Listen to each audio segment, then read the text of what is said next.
sa ni dha pa ma ni dha pa ma ga dha pa ma ga re pa ma ga re sa ni dha ni re sa ni dha ni re sa ni dha ni re sa. Hepatitis అంటే liver inflammation, కాలేయం వాపు. ఇది దీర్ఘకాలంగా malaria జ్వరాలు వచ్చిన వాళ్ళకి quinine వాడుతూ ఉంటారు. దానివల్ల రావచ్చు, లేకపోతే త్రాగుడు ఎక్కువ అవడం వల్ల కాలేయం వాపు కూడా రావడానికి అవకాశం ఉంది.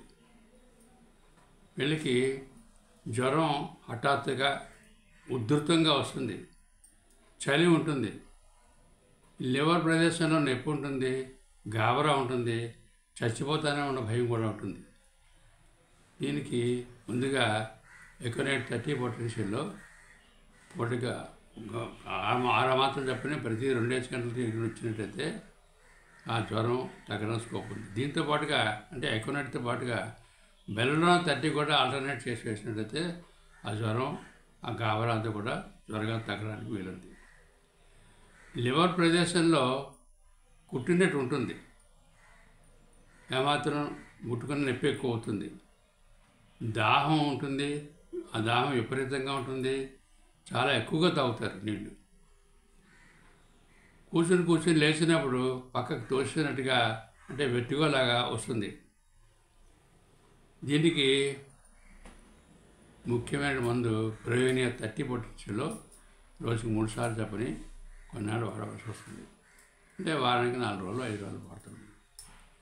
బ్రెయోనియా 30తో పాటుగా మెర్కుసాల్ 30 ఆల్టర్నేట్ చేసినట్టయితే ఈ హెపటైటిస్ అనే బాధ త్వరగా తగ్గడానికి అవకాశం ఉంది. ఈ మెర్కుసాల్ని రాత్రిపూట కూడా పగలే ఇవ్వాలి. తర్వాత కొంతమందికి లివర్ పెద్దది అవుతుంది, వాచి ఉంటుంది, ఆసనం అంటే యానస్ బయటకు వచ్చేస్తుంది, ప్రొలాప్స్ ఉంటుంది, నొప్పి ఉంటుంది. ఆ నొప్పి ఉన్న చోట లివర్ ప్రదేశంలో నొప్పి ఉంటుంది. ఆ నొప్పి ఉన్న చోట మర్దన చేసి నెమ్మదిగా మర్దన చేసినట్టయితే కొంత ఉపశమనం ఉంటుంది.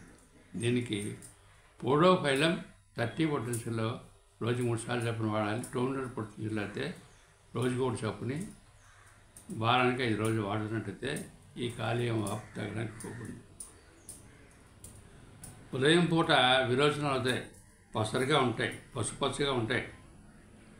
తర్వాత తేమ ప్రదేశాల్లో ఉండేవాళ్ళకి, నివసించే వాళ్ళకి, నదులు సెలయేర్ల దగ్గర నివసించే వాళ్ళకి వచ్చేటువంటి ఈ లివర్ ఇన్ఫ్లమేషన్కి ముఖ్యమైన మందు నాట్రన్ సల్ఫ్ 30 పొటెన్షియల్లో రోజుకు 3 సార్లు వాడాలి. వనంలో అయినట్టయితే వారానికి 1 రోజు చొప్పుని కొన్నాళ్ళు వాడుతూ ఉండాలి. అయితే వనంలో డోసు ఇచ్చి 30 పొటెన్షియల్లో కంటిన్యూ చేసినా ఇంకా బాగా పనిచేస్తుంది. తర్వాత పైత్యం వమనం ఉంటుంది, నాలుక పచ్చగా ఉంటుంది, విరోచనాలు నల్లని తారులా వెళ్తూ ఉంటాయి. దీనికి ముఖ్యమైన మందు లెప్టాండ్రా 30 పొటెన్షియల్లో రోజుకి 3 సార్లు చెప్పని వారానికి 5 రోజులు పడుతుండాలి. కాలేయం వాచి ఉంటుంది, ఆ వాపు కొంతకాలానికి ఏమవుతుందంటే గట్టిపడిపోతుంది, కుచించుకుపోతుంది, పచ్చకామెలు కూడా రావచ్చు. నల్లని కాఫీ వంటి పదార్థం వాంతి చేసుకుంటూ ఉంటారు, పచ్చని పసరుల వాంతులు కూడా చేసుకుంటుంటారు.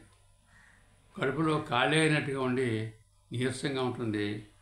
ఐస్ నీళ్ళు తాగినట్టయితే వాళ్ళకి ఈ వాంతులు ఇవి తగ్గినట్టు ఉంటుంది, తాగాలని కోరిక కూడా ఉంటుంది. అలాంటి వాళ్ళకి ఫాస్ఫరస్ 30 పొటెన్షియల్లో రోజుకి 3 సార్లు చెప్పి వాడాలి. మరి కొంతమందికి ఆకలి ఉండదు, వేడి పదార్థాలు కోరుకుంటారు, వేడిగా కాఫీ ఉండాలి, భోజనం కూడా వేడిగా ఉండాలి. విరోచనం మేకప్ ఎంటికల్లాగా అవుతుంది, పచ్చకామలు ఉండొచ్చు. ఇలాంటి గుణాలు ఉన్న వాళ్ళకి ముఖ్యమైన మందు చెల్లులోనియం 30 పొటెన్షియల్లో రోజుకి 3 సార్లు చెప్పిన కొన్నాళ్ళు వాడినట్టయితే ఈ కాలేయం వాపు తగ్గుతుంది, జాండీస్ కూడా తగ్గుతుంది. తర్వాత లివర్ జబ్బులు అన్నిటికీ కలిపిన ఒక మంచి టానిక్ కాంబినేషన్ ఏంటంటే చిరిటా మొదటి టీచరు, కార్డోస్ మొదటి టీచరు, చెలిడోనియం మొదటి టీచరు, ఆండ్రోగ్రాఫిస్ అంటే దాన్ని కాలిమగ్ అంటారు, దాన్ని మొదటి టీచరు, చియోనాంతస్ మొదటి టీచరు, టెరాక్సికం మొదటి టీచరు. ఇవన్నీ కూడా సమభాగాల్లో కలుపుకొని పూటకి 40 చుక్కలు చొప్పున ఉదయం సాయంకాలం రోజుకు 2 సార్లు చొప్పున వాడినట్టయితే లివర్ వ్యాధులు అన్నిటి మీద కూడా బాగా పనిచేస్తుంది. లివర్ వాపు దొక్కుతుంది, ఈ గట్టిపడడం దొక్కుతుంది, విరోచనాలు దొక్కుతాయి, పచ్చకాపలు ఎవరు ఉంటాయి అది కూడా దొక్కుతాయి. ఇలాంటివి కూడా చాలా మంచి కాంబినేషన్ ఇది.